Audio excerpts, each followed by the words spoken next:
Hey guys, Sergeant P here with bullpupforum.com. We're at 2017 SHOT Show. Gearhead Works. Paul, what's going on this year? Man, we're busy as we can be. I hear you. We just launched our X95 long Razorback rail, and it's a beautiful rail. I mean, it really is. I mean, we took the Tavor rail and really stepped it up. It's just a really nice. Right. Yeah. And with IWI's they swear they're getting ready to drop the 300 Blackout. Right. So you're prepared for that? Yes, I am prepared for that. Of course, you know, I've been preparing for that for a couple of years, but yes, so the new rails are completely 300 Blackout compatible.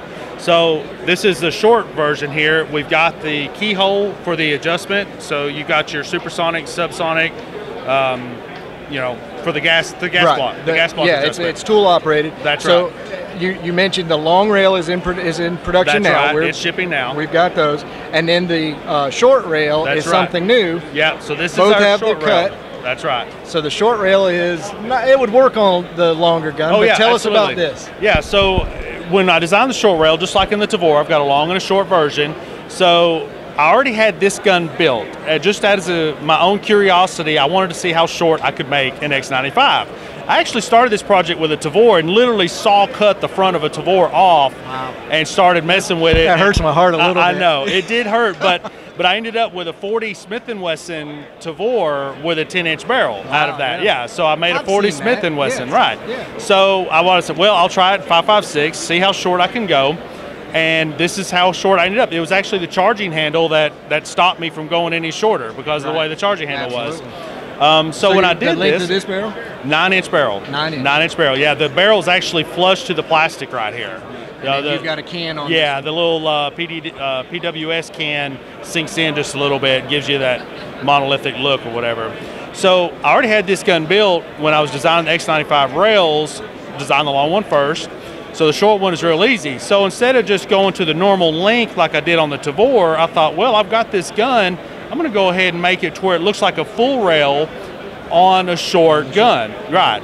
So. But it'll work on either. Yeah, absolutely. Yeah, the regular X95, of course, would just be more handguard, just like the Tavor rail was. So yeah, it absolutely works on both of them. But this is now becomes an SBR option for guys that want to take This is absolutely, that yeah, extra this is an SBR. What do you, now obviously the handguard part, you're going to have to offer that as well? Well, this is actually the factory handguard that I've machined and modified. So I cut it off, machined the profile, I actually bored it out large on the inside to fit the muzzle device, so there's actually a lot of work into that handguard. That's where most of the work was. The barrel was pretty simple, cut and thread, and that was it. So the handguard is where all the work is really at. And with our 300 Blackout, we actually have the markings on here, so you keep track of which direction is supersonic, which direction is subsonic. So it's a handy reference right there. I don't even think the IWI version has that. You have to memorize it. That's correct. It does not. Well, that's so, great. Yeah. And really, of course, our flex swivel still fits the X95 just like it does with the Tavor. Yeah. Fantastic. Great looking, amazing little package you're doing there. It's 18 inches long to the barrel, then this adds a little length. Yeah. Adds a little length and it's still that short. Right. It's the same size as my P90. Both trigger guards work as well. That's right. Yeah. So the normal trigger guard that comes with a gun obviously is what I started with. I decided I was going to run a vertical foregrip, and to get more room there, I switched it out. But either would I work. did a little modification here and removed the bump. There's a little bump right here. I ground all that off.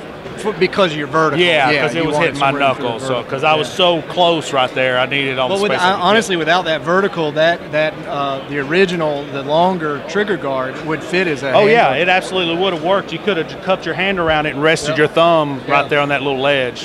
Yep, so that would have worked. That I think I'm partial to that one. Yeah. So we'll start working on that. All right, guys, from 2017 SHOT Show. Thanks, Paul. Thank you.